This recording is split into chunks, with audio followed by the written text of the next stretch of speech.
Hey, this week's video is a follow-up of yesterday's message about the rise of the nuns, the none of the above, the religiously unaffiliated, the fastest growing religious group in the United States. I think one of the reasons that that group is growing so fast is because you and I have not done as good a job as we could have in living the kind of life that God invites us to live, that a relationship with God would have our lives look like, that following Jesus would look like to the world around us. So go with me to yesterday's 11 o'clock service. The acolytes were waiting at the back of the sanctuary to do what acolytes are supposed to do: bring the light to the front and light the candles on the altar to remind us of the presence of God.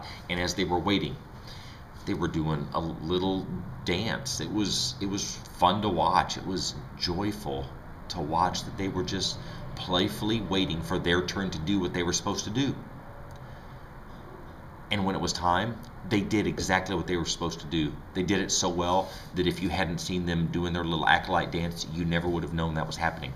And it struck me at the same time I saw their joyfulness and their playfulness that for many of us, we've disconnected playfulness with doing what we're supposed to be doing for God. We've made doing what we're supposed to do for God about a series of lists of things to do and things not to do. And then we inevitably are aware that we fail on so many counts.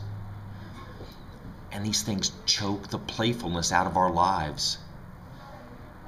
So watching those boys being ready to acolyte and their playfulness reminded me that I think God invites us to be playful.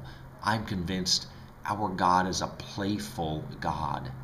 So this week, I invite you to consider sometime each day, find a way to be playful, to take the pressure off of yourself and the pressure we put on others. I think if we learn to be playful, other people are more likely to see our relationship of God lived out, and then maybe they'll want to know how it is that we can live with joy, and they might want to learn how to be a part. May you find ways to be playful this week, and in doing so, may you enjoy the presence of God.